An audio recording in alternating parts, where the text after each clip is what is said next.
Do you like movies and games also? Listen, so much more, they all know. Vice, Lotus and Friends, welcome to Corrective Consciousness. Welcome to Corrective Consciousness, episode 187, the podcast where we explore the inanity of pop culture. I'm your host, vysethebold, and this is me talking Lotus Prince. Pretty quickly, and with somebody over me, apparently. Oh my god. You read the cues wrong, Lotus. This sucks. It always sucks. You can find me on my YouTube channel, Lotus Prince. But so this week I wanted to talk a little bit about the types of games that we normally don't play. I mean, you and I have a lot of I would say a lot of video game taste in common. We like games with similar senses of humor. We like certain genres. There's some overlap where I'm like, you don't really like shmups all that much. You'll like watch them, but you won't play them, right? I get it, but they're generally not for me. But both of us don't like MMOs. Both of us aren't into real-time strategy very much. Yeah, I don't know if you would put up with like the Kingsfield games that I enjoy playing with guys. Exactly. I mean, I think there was some intent there because I bought the Kingsfield games back in the day and I still have them, but I never I played through the final one, the fourth the PS2 one. Yeah. I played a little bit of that and I was like, even this is like it's hard for me to play. I haven't gotten to that one yet, but because it's the fourth, I'm assuming it's like as good as it gets for that genre. Well, it does have twin stick controls, so that helps. Finally, because I did know that it came out after Eternal Ring, which did not have the twin stick, so it looks like they finally evolved. All it took was 5 games. I think you can even tell it like that you want it to be inverted, which is pretty cool. I do know early on I tried to cross a bridge in that game and it just straight up fucking killed me. It just fell apart while I'm on it. That's kind of a meme at this point because the first game is like Grimrock where you're just in a dungeon, go. But from then on, Kingsfields 2 and 3 and Eternal Ring, you start off near water or near a pit, like in Shadow Tower as well. And you can just walk off and just die immediately, and it just boots you to like the title screen, just hardcore. It's kind of like how King's Quest. Yeah, you just straight up die at the moat in the beginning of the game if you don't swim. It's like that, yeah. It just like it's another running gag for there to be like a skeleton, which it's not really that hard an enemy, but early game it's like impossible, and you Dark just get Souls destroyed. Is like that too. Yeah, Dark Souls is just like that. Yeah, Dark Souls 1 had the graveyard. Demon Souls, you have to beat level 1, but once you do, you could go into World 4 and just get fucking mauled by those Sonic the Hedgehog skeletons. I hate those things. Eternal Ring does not do the skeleton thing.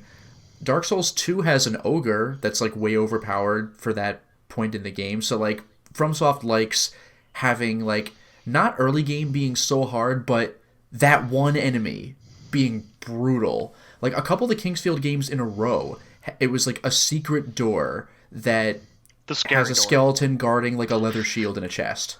And like a leather shield's a piece of shit, but like at that point you don't have a shield, so it's like 1 is better than 0. But a skeleton is so hard at that point in the game. Just as an aside here, like, could you imagine having an actual leather shield, like going into battle with that? It's probably garbage, but like, it's better than not having a shield. I guess. But yeah, so Kingsfield just has a little recurring thing doing that, like secret wall, skeleton 1 or 2 shots you, and it's guarding an item that by the time you're powerful enough to kill the skeleton, you won't care about that item anymore. Yeah. Well, this has nothing to do with that game. Damn. Our subject here, but normally, especially amongst retro gamers, there's a certain stigma about about sports games in particular.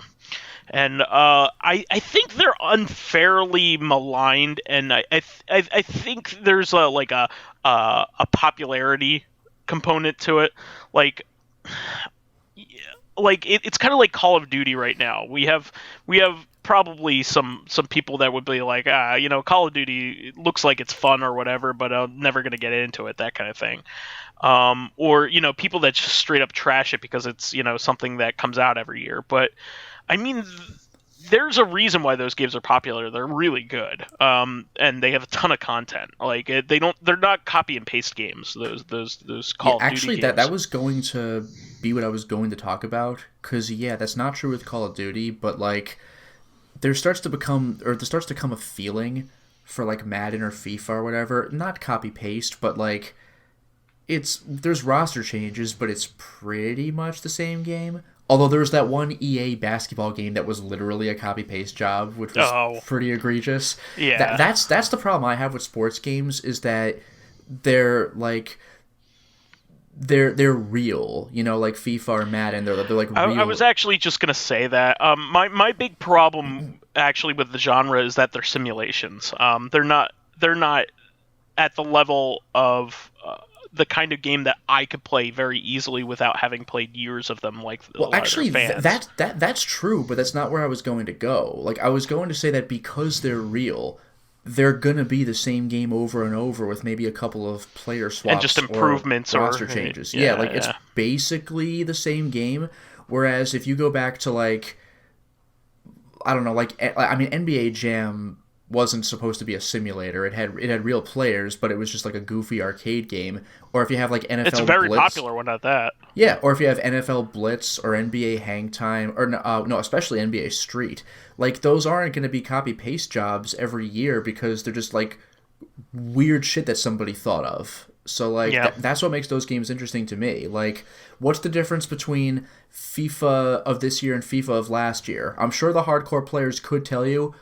I don't have a prayer, whereas NBA Jam just looks different from everything else, Yeah, well, actually, you touched on a bit of what I was going to talk about. So, first of all, I do want to say that we're obviously going to be geared more towards arcadey stuff. We like arcade games, so I absolutely love the arcadey style of gameplay, and the older games 8-bit on, NES era on, tend to be more arcadey because that's all they could do, right?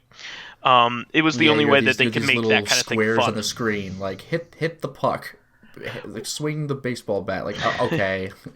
But I mean, other than doing that, the true simulators of the day, on PC, were basically just things where you could call the plays and then probabilities go out. So it was craziness, it was extremely technical. And now kind of sports games are kind of a combination of the two, but they're still a little too difficult for me to play. So I was gonna posit that Konami had some of the best. We talked a bit about the Kunio-kun games on 2 reactives ago, right? At this point, 1 and 2 ago, kind of. Yeah. But I talked about how much I love playing those sports games. Those games are a blast. I still like playing them, and some of them I hadn't even ever played before because they were locked away in Japan. But I love hockey games, for instance. I think out of all the major sports, hockey is the easiest to pick up and play. I don't know how you feel about that, but not to mention that with depending on the hockey game you play, maybe I'm just thinking NFL hits or something, but I remember there could be cases where you could get into fights with another player and it just turns into a different game. It turns into a fighting game for 5 seconds until one of you knocks the other down and then penalties are determined. Hockey games are the only video games that I know of where fighting during an active breach of of the game's rules is included in almost every version of it. And not only that, but if you win the fight, because, I mean, it's no fun to the player if you're supposed to just stand there and get decked and the other guy gets fouled. You just have to put the controller down. So they make it so that if you win the fight, the loser gets penalized, which in real life is so stupid. But, like, it makes it more just goofy and fun from a video game perspective. Fuck you. Yeah, exactly. It's like, oh, come on. Meanwhile, even in NBA Jam, if somebody, like, checks you, everything just stops. It goes foul. Yeah. Too bad. We're doing penalties now. Hockey, just beat the shit out of each other. Have fun. Well, the first game I remember doing that, speaking of, like, NES games, is that, like, Blades of Steel was the first game that I know of that had, like, a scene change or, like, a gameplay style change when this happened. You straight up go into, like, a 2D fighter where you're not moving, but it's more like a game of chicken, because, like, you have, an upper punch and a low punch and your guard for up and down. So you want to try to punch out the other guy, but also not get punched out as well. So, and you're vulnerable when you're about to take a swing. So I loved Blades of Steel. It was a game that I owned when I was a kid, with my NES when I had it, and that kind of goes on the heels of Double Dribble, which was like the basketball equivalent. Very similar game. There was obviously no fighting scenes, but Double Dribble was a whole hell of a lot of fun. It had one of the things that it did was it did like a close up whenever you did a dunk. And that's cool. That was like really cool back in the day. Really neat. So Tecmo made some of the other than Konami, Tecmo made some of the better sports games of that era. Their baseball game wasn't very good, but they made a really good, probably the most revered football game in hindsight of all time, with Tecmo Bowl and Tecmo Super Bowl.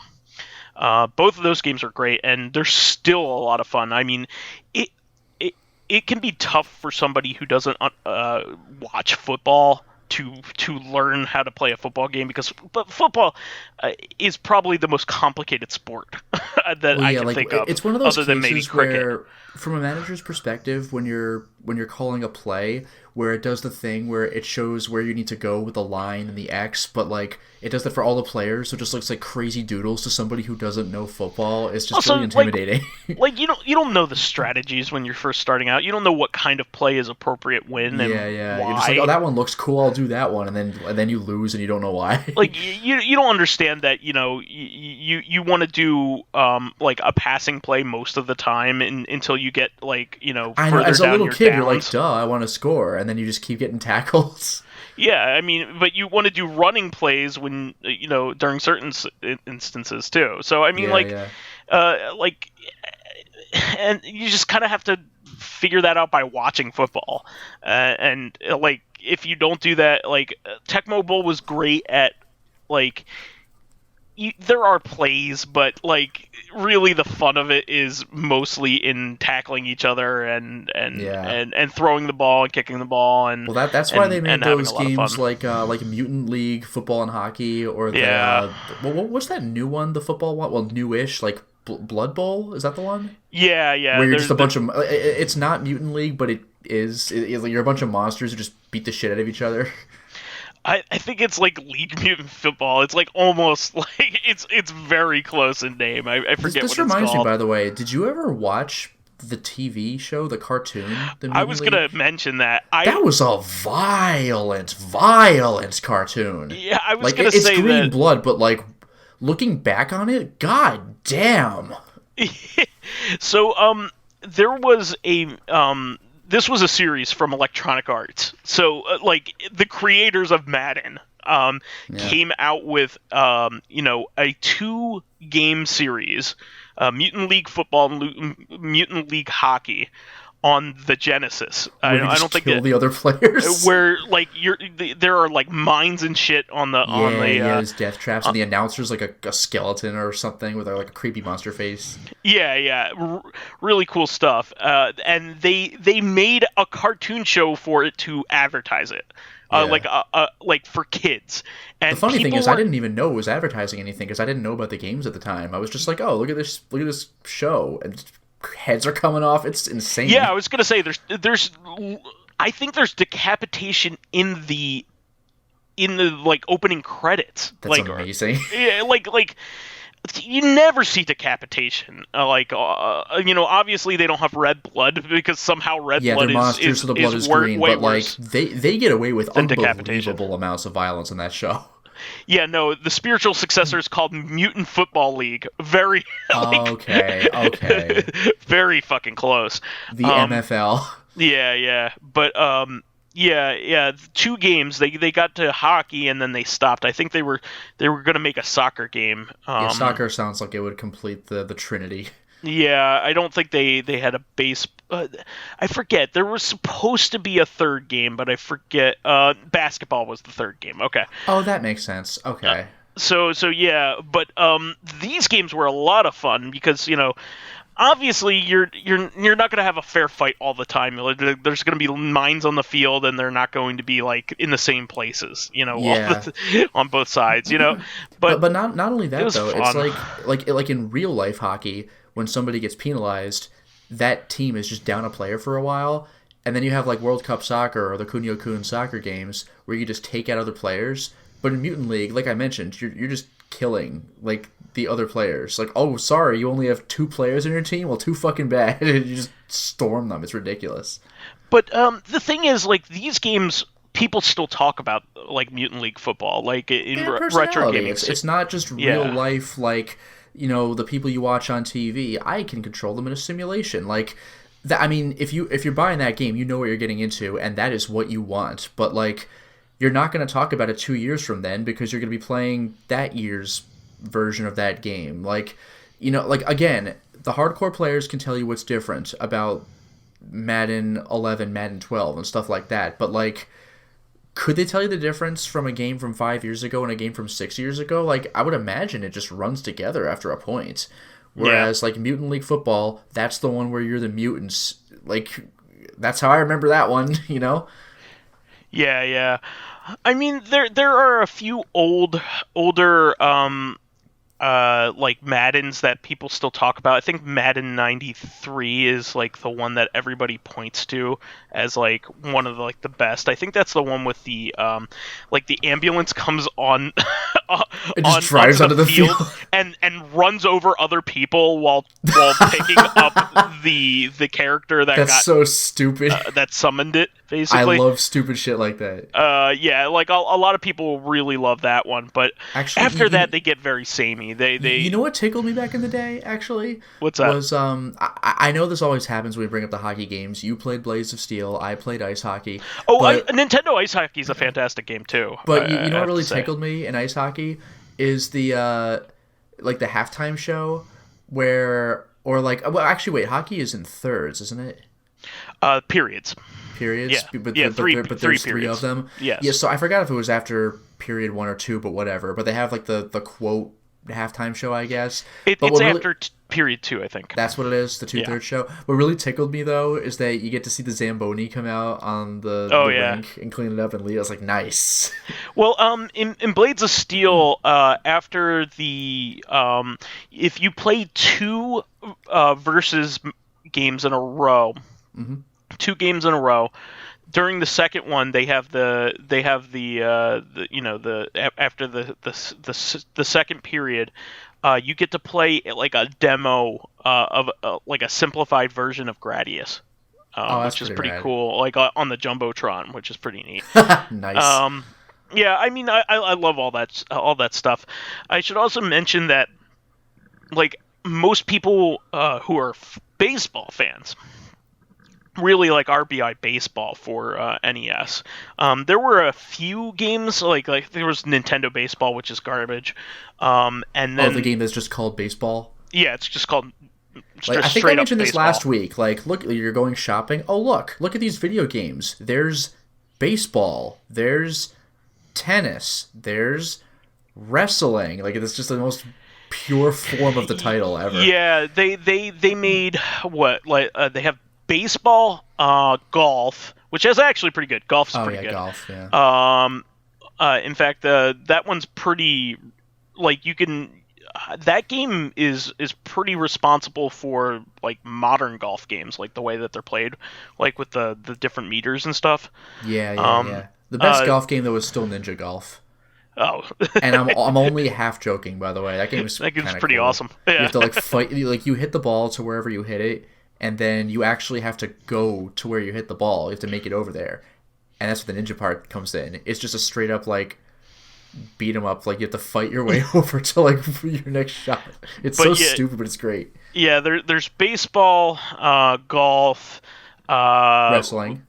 pro wrestling is what it's That's called. right. Sorry, pro wrestling. Yeah. Pro wrestling, which is actually a pretty good game too. I actually like pro wrestling quite a bit. There's volleyball, which is terrible. Baseball's terrible. And I think there's one more. But ice hockey is probably the best out of them all. Yeah, ice hockey's great. Ice hockey was also the last of Nintendo's like generic sports games for NES, and it shows. The cover is a lot more like eye-catching. Involved. Yeah. Yeah. But that's a great game too. You get to pick from 3 different body types for your characters, and you get to I forgot about that actually. Yeah. Yeah. You have the bruiser guy, the skinny guy, and the medium guy. Yeah. And of course the skinny guy goes quick, and the And the big bruiser guy can take and dish hits. Yeah. yeah, exactly. So you want to compose your team accordingly to your play style, that kind of thing. But that was a good game too. It's just that when I want to play, like when I get the chance to play like a game like that, it's gonna be it's gonna be Blades of Steel. But I was gonna say RBI Baseball is like the really good sure. baseball game, and like there's plenty of other competition Actually, games. do you remember? Did you ever play these like backyard baseball, backyard soccer? Yeah, actually later on those were were simplified games, and they're all pretty great. They came out during the GameCube era, PS2 era. Those were all pretty those fun. Games aren't bad. You're just a bunch Yeah. of little kids literally playing in the backyard, and you're just Yeah, like calling out stuff to each other. Another cool thing about them is that they were endorsed by like real football and professional sports players. That's cool. So like they would have kid versions of like Donovan McNabb on the cover. That's pretty cool. During one of them, that kind of thing. So. Those games are all right. Yeah, I was going to mention those down the line too. Once it got to the 16-bit era, though, like past like the beginning part where they were really just trying to find their footing, they started getting more and more technical, and then in the PS1 era, like the games are like there's some Saturn games that I like that are sports oriented. Like Sega had some fun sports games, but the other companies like EA especially just went off in a simulation angle that I just couldn't deal with anymore. If you go back, nobody's pining for PS1 Madden games. Like they're the most you could throw them out. Like you could paint a car with them. you know what I mean? That's the thing. Anytime Yeah. you go to a retro game store, they probably have just a section of just older sports games that are like $1 each because they know damn well nobody wants them. But yeah, on the other hand, you'll play like for instance, a Sega sports game like any of their soccer games. There's still a lot of fun to play on the Saturn. Yeah. So I definitely recommend going if you're going back to that era and trying to decide, is there anything out there that's a lot of fun, for those types of titles. Definitely don't ignore everything. Like the simulation type ones, there are so many of them, and like you could just really buy the latest Madden if you really want that, or That's the thing, yeah. Or if you're nostalgic for maybe a team lineup that you really loved, or like for instance, if your team went to the Super Bowl one of those years, you may want to go back to it.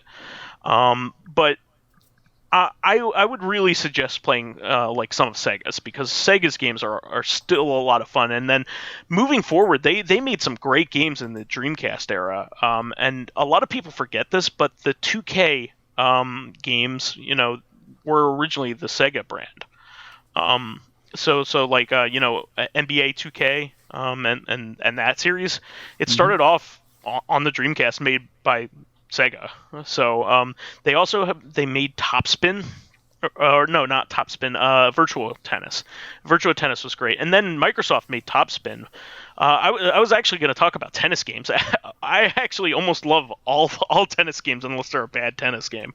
I haven't played many tennis games, but the ones Yeah. that I have played are probably the best. Like Mario Tennis on the 64, yeah. Mario Power Tennis, and I don't have a Switch, but I really want to play Aces. Aces is great. In fact, you should play it next time you come over. In fact, most of the Mario games are a lot of fun. Even golf is a blast. Mario Golf is pretty rad. I think we've mentioned this before, but I have played Mario Tennis. What is it called? World Tour, like on GBA.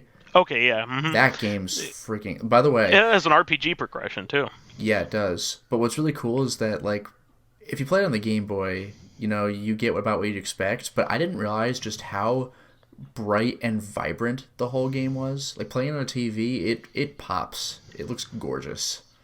Yeah. So, while we were at it, I kind of wanted to quiz you a little bit.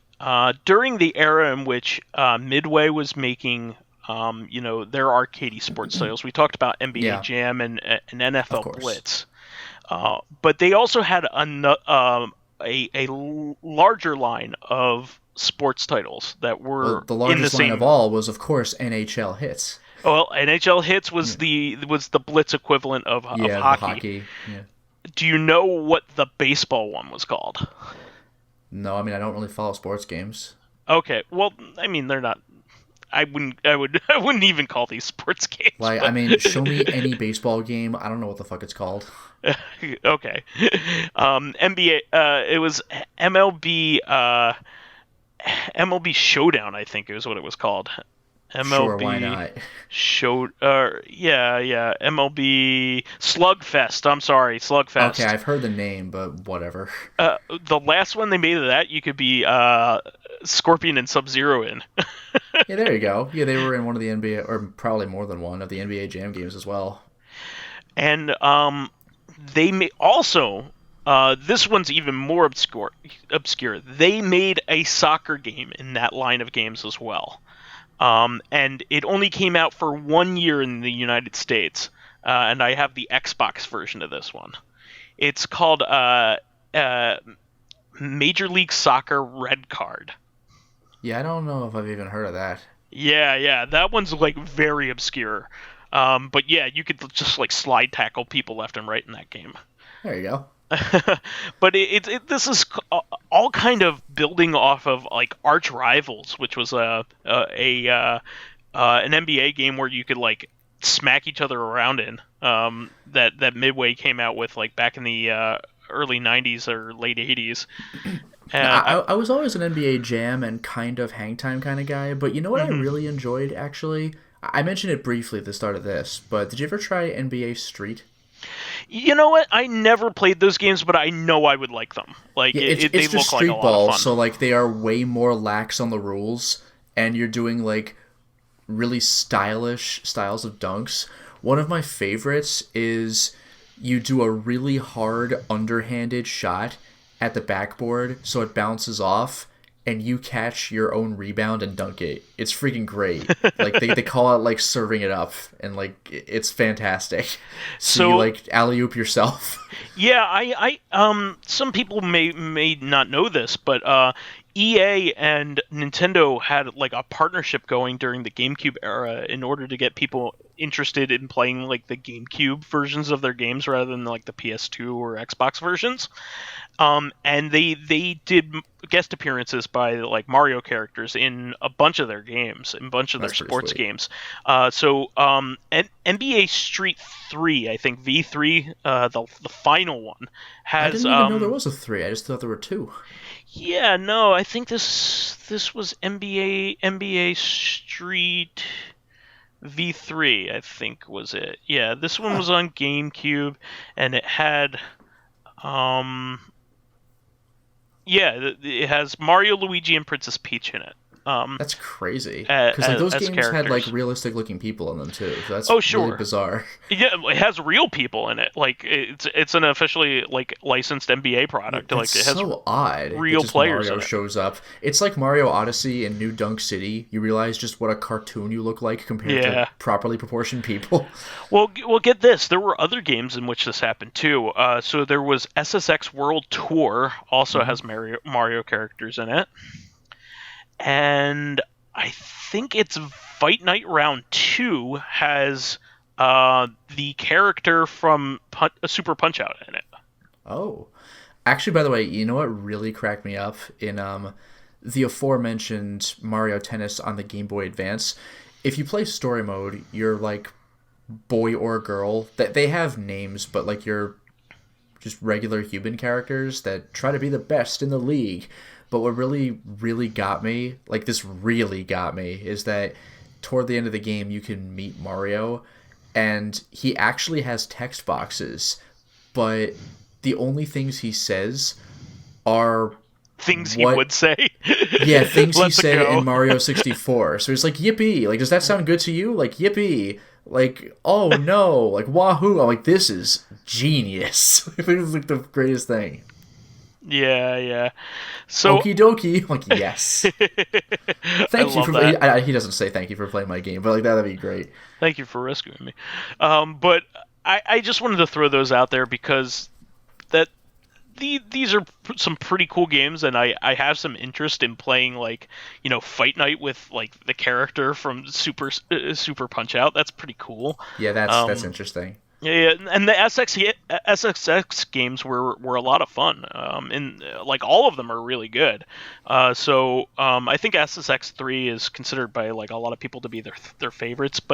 Or the more recent one, the more modern one, is actually really good too. But I just wanted to throw those out there. So apparently there were a bunch of sequels to NBA Jam that I didn't realize were quite sequels. So Hang Time was actually a sequel to Tournament Edition. Yeah, I knew that it was a sequel to something in the NBA Jam lineup. Yeah, I just didn't know the progression, I guess, or I didn't think about it. And then Showtime was the sequel to Hang Time. Okay. And then Hoops was the sequel to Showtime. So Hoops Sparkly. The Hoops Sparkly saga. But yeah, I loved like all of these, and there was like On Fire Edition, which came out for Xbox 360.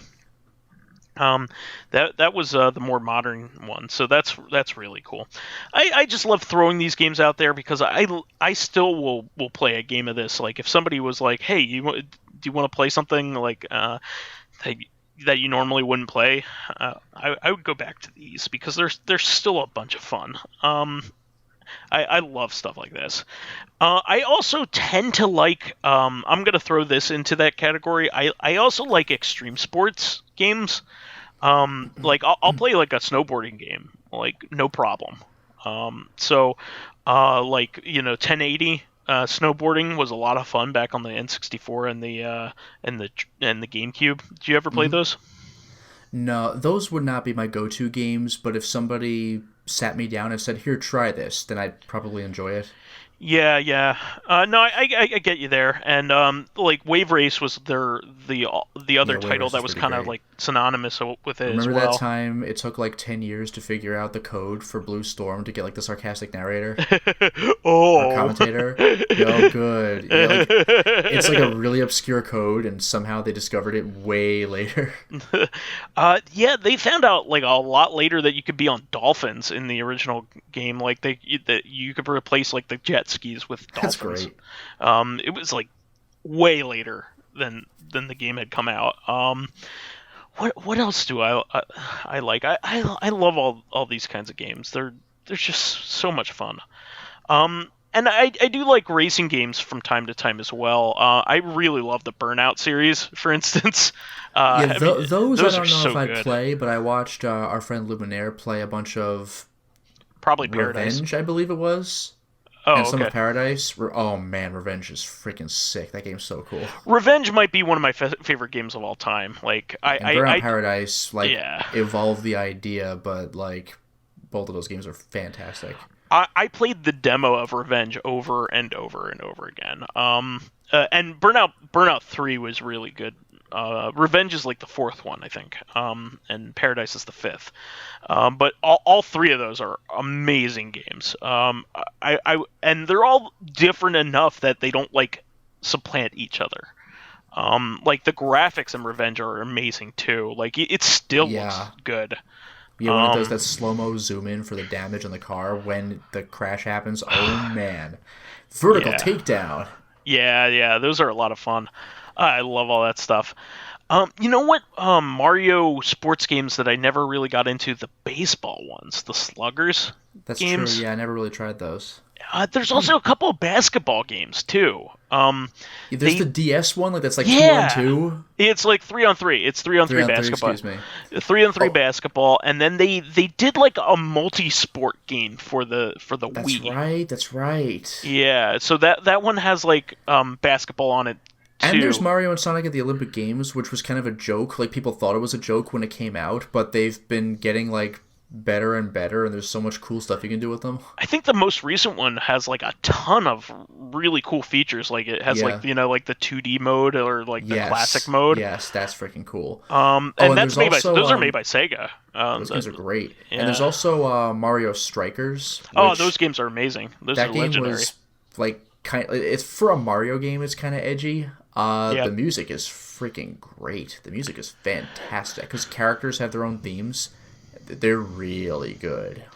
So all of them. Those games were actually built on the back of Sega Soccer Slam. Next Level, before they basically became a second party of Nintendo, they're famous for making recent Mario or Luigi's Mansion games. They made Luigi's Mansion 2 and 3. Sure. They made Punch Out for the Wii, which was phenomenal. That game is unbelievable. Yeah, they made Metroid Prime Federation Force. Everyone's favorite Metroid Prime game. Right up there with Hunters. It's better than Hunters. Don't insult it that way. Federation Force was a good game that nobody wanted. Yeah, that's the whole thing. Like Metroid Prime 4? No. Okay.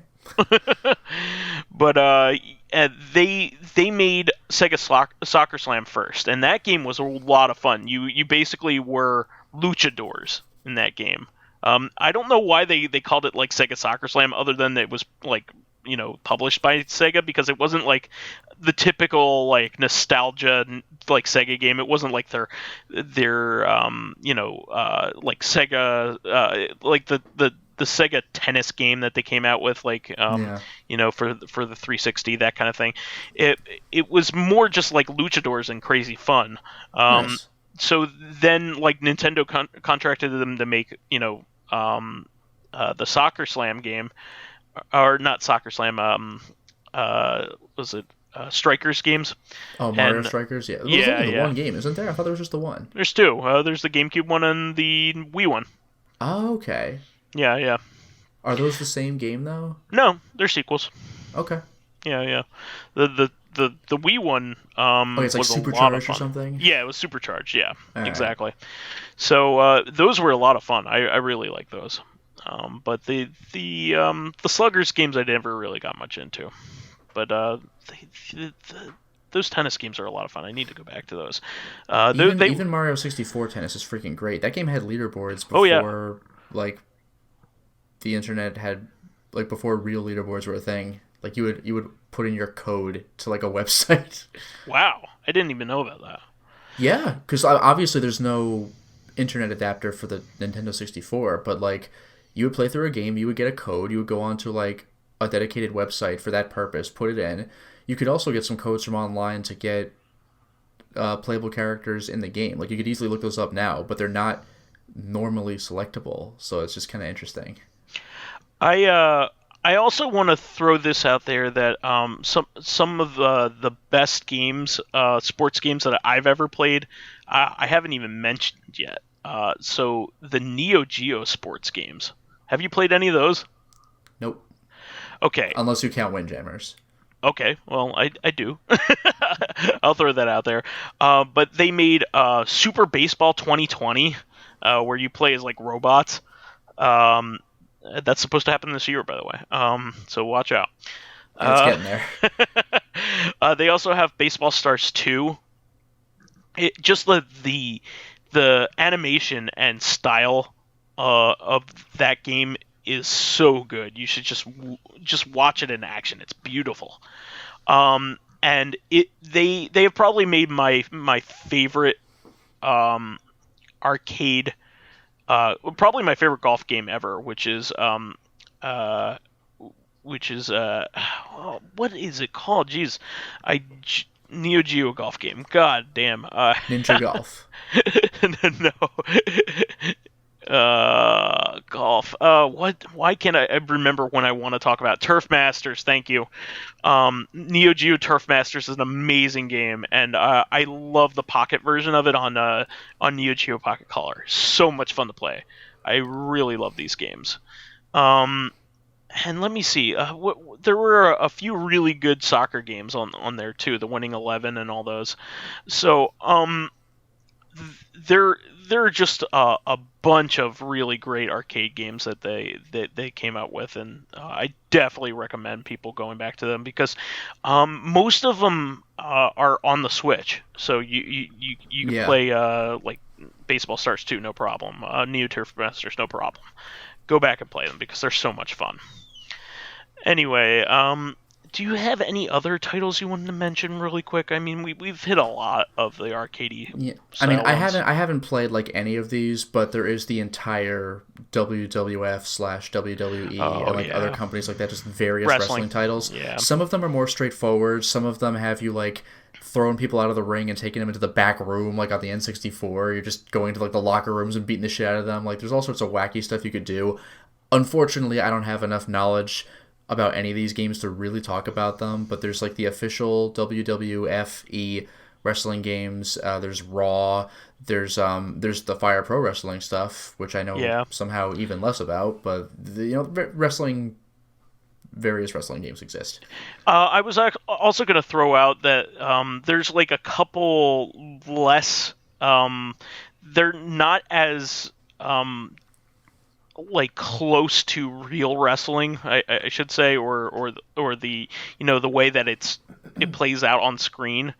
But I like a couple more arcadey wrestling titles. Like there's the Super Saturn Night Slam Masters games, which are almost like a fighting game.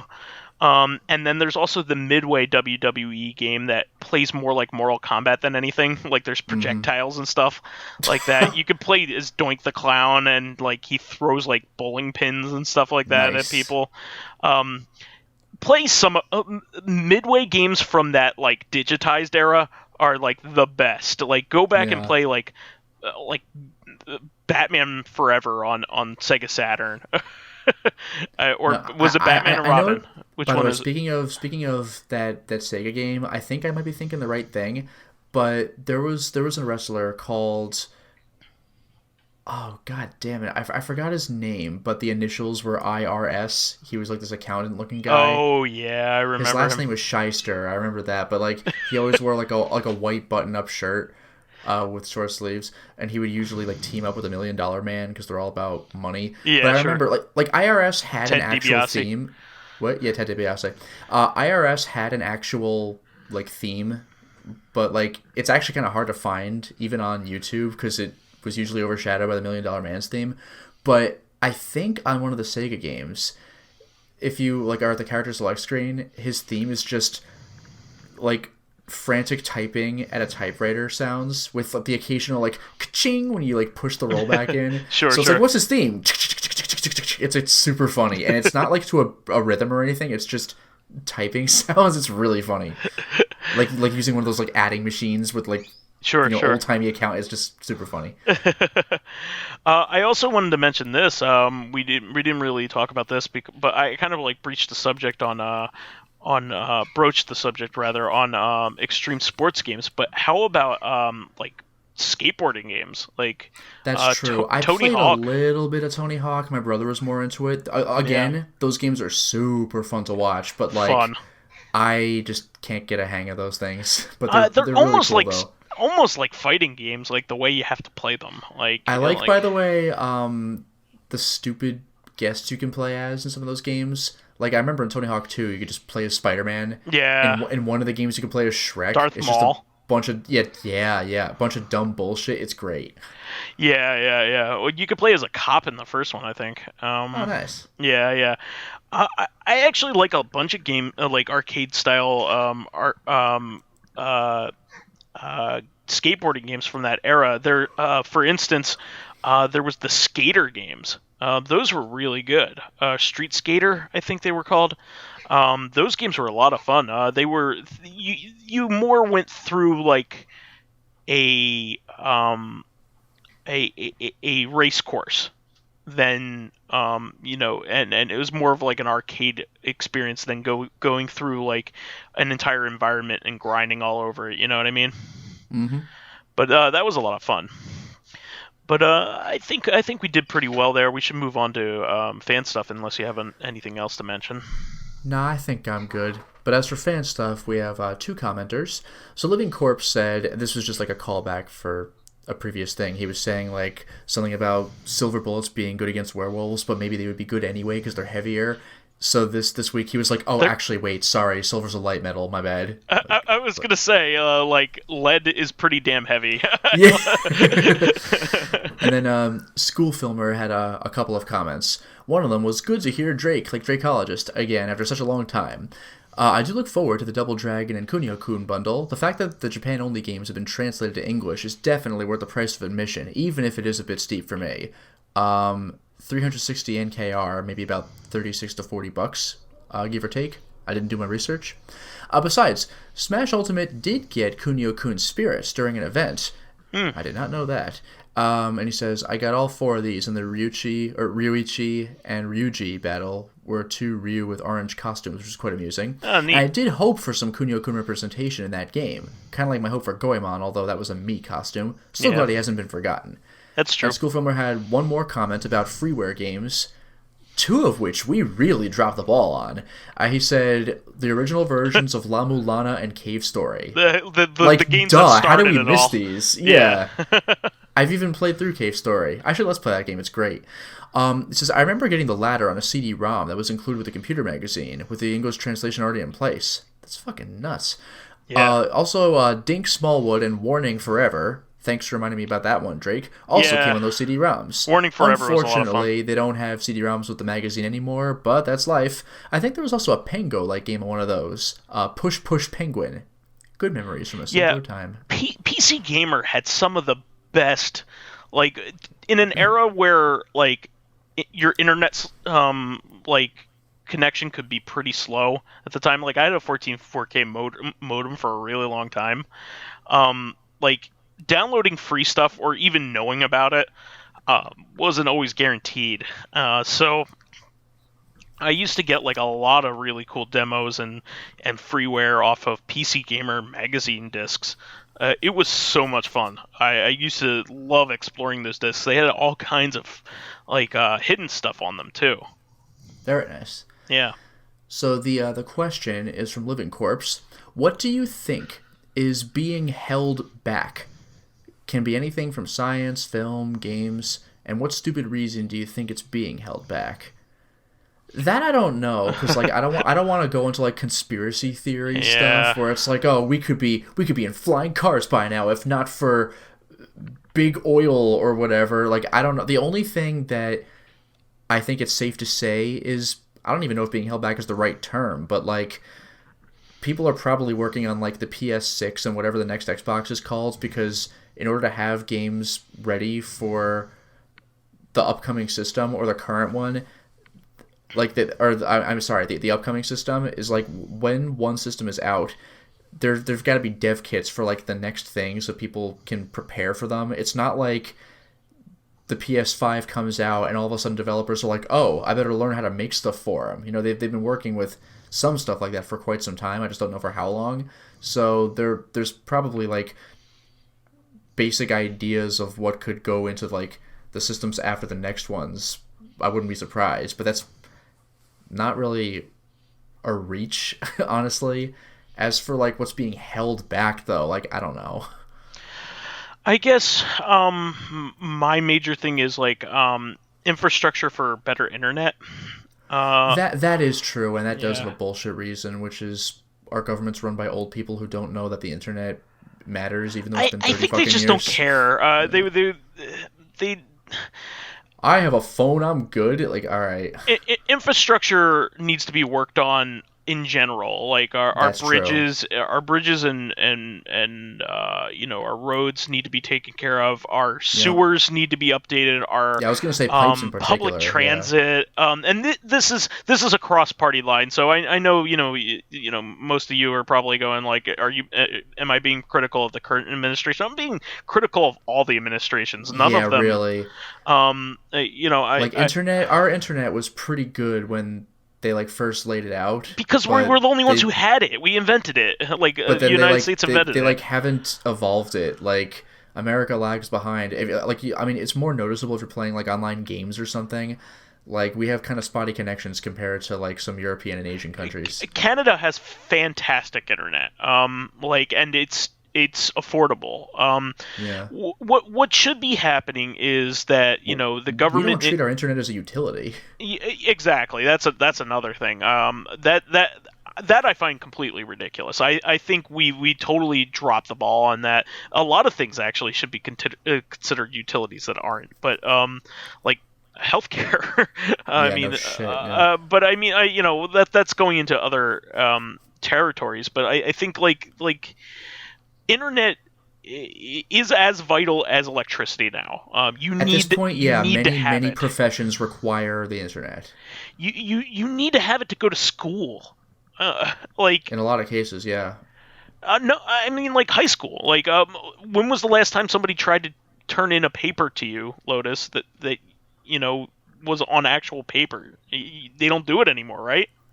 I used to have people like print or submit online, but at this point, for the past couple of years, it's really been online. And everybody typed it up, right? Like on a computer. Yeah, and even the thing is, like, I'm in college. If they don't have a computer, which they probably do, but if they don't, then we have computer labs. There's no excuse. Yeah. Yeah, but what I'm trying to say is like. Well, I mean, even like school children, like they have their Chromebooks, even in middle school, which blows my mind because we went to school where we had like binders with paper. I didn't even have a flip phone until I went to college, so I don't know. Yeah, I had a flip phone in like maybe senior year of high school or something. But now I have kids like coming to me at like my local tutoring center where they're like, "Oh damn, what was that thing I had to do?" Oh, they have their own phones. And they just whip out their tablet or whatever. I'm like, are you shitting me? Yeah, some of them have their own phones too, because it's just like, it's not just for screwing around with your friends anymore. Like, the phone is the internet. It's the internet, and it also allows you to have access to your parents too. Like, I honestly debate. With the parents, I mean, like, I know it's super clunky, but like, if we really had to, we would go to the principal's office or like the front office and ask to use their phone. Sure, you could always ask your somebody nearby if they could use your cell phone to call your parents, but still, like I can imagine that plenty of people think it's a safety thing too. At this point, absolutely, especially if you like walk to school or something. Sure, of course. But yeah, I mean, I think a lot of that stuff is all held back because we don't have the proper infrastructure and nobody wants to invest in it. A lot of companies make money off of like putting Band-Aids on things. I remember that is true, yeah. In my parents' old neighborhood, in the neighborhood that I grew up in, they still haven't fixed the phone lines in that area because it's not cost effective to fix them. So they were built in the 60s. So Ugh. they just keep putting a Band-Aid on whatever problem is there, and it gets really bad sometimes, like to the point where they can't even use the phone lines. And it's not a huge problem because nowadays, like, who uses the phone line? The landline. The landline, but I specifically have to call my parents on their cell phone because like calling our home phone has bad quality. And here's the thing, Which is though. ironic because usually that's the good quality. Like, who knows what reception you get out there? The landline should be the solid, reliable quality phone. A lot of people don't realize this, but a lot of things still run off of landlines. So for instance, almost all alarm systems run off of landlines. Things that you don't think about. Payment systems at stores run on landlines. There are lots of things that run on landlines that you would be shocked. I mean, actually, this isn't really related to landlines necessarily, but speaking of stores living in the Stone Age, I used to work, I think it's changed now, but I used to work at Lowe's. It's a competitor to Home Depot, and on our cash registers, the cashiers using the cash registers, and our computers still like ran DOS. Yeah. It was just like, I guess if it ain't broke, don't fix it, but like, you would do better with a modern system anyway. You might have to learn how to use it, but like, I mean, it's like using DOS at home. Like, you're good at it because you're used to it. You kind of forget how clunky it really is. Our entire banking system runs off of a system that was conceived in the 60s and then perfected in the 80s, and then hasn't gone anywhere since. Well, I've worked at several banks, and they all interact with a similar system. All of them, every single one. Come to think of it, I actually have seen a little bit of that kind of thing. I remember like maybe 15 years ago, like that also had just an old timey, probably DOS kind of system. Because I remember I had seen it somewhere. Like, I think it's like just glanced at someone's computer or whatever, and it's just like not what I'd expect for the time. If you saw what I did on a daily basis, you'd be like, really? Like, well, it makes me think of like NASA, where like the space shuttle still has like tapes. It's fucking crazy. Well, that's exactly right. Like, I run off of screens that are completely text based. They don't have like even a pointer. Yeah. Interface, and I get around using tab constantly. Yeah. Like, and there you go. Luckily they've had like emulator systems to interact with it a little bit better, so I can use a mouse to get the cursor to where I need to if I want to do that. I can also cut and paste, which is good, but it's still running off of technology that normally wouldn't have that. Yeah, if you were to make a system for banks today, if banks didn't have a system and you made one today, it would not be that. Yeah, it would be web based. Yeah. But I'm people would be shocked. Yeah. Let's just put it that way. It's pretty crazy. I mean, it works, but like all that stuff should be updated, and it just isn't. Yeah. Here's the thing. Things only get updated like that if they're customer facing, if the people are directly dumping money into it, and if it's backing up something that that people don't see, chances are they're not going to spend the money for it, even if it does benefit things in the long run. It's just one of those things. It's all business cases, and it stinks. There should be government funding for a lot of this infrastructure to be upgraded, mostly for safety reasons at this point. I mean, we have problems where our power grid can be attacked by foreign powers and things like that because it's so old. These things you mentioned be bridges a reality before. Like, you don't want to question the safety of a damn bridge, when you're driving. No, on a bridge, it. not a dam. Oh, I see what you did there. But also, there's like, this is more of a local thing, but like NJ Transit just fucking sucks. Oh yeah. Like, it's just like there's just problems with it all the time. It's all not the time. that long of a train line. Just fucking do something about it. No, they're just a bunch of clowns. From Trent to New York City, like, that's like, if you drive it, it's like an hour and a half, 2 hours. It's not that long. Fucking deal with it, please. Yeah. Well, I think we answered that question pretty well. We Yeah. still do need more questions here for the coming Yeah, we episodes. only have one left. Yeah, so please definitely help us out here and give us some more. We really want to have something to sit on here besides our chair. That was a joke. Oh. It's like, meat-wad. I get it, but I ain't laughing. Okay. I got it from GoldenEye. That was the show for this a 5-letter week. word for your butt. You can sit on it, but you can't take it with you. Well, that's the show for this week. We want to thank all of our fans who contributed questions. Keep us supplied with awesome topics by submitting questions of your own via the YouTube and SoundCloud pages.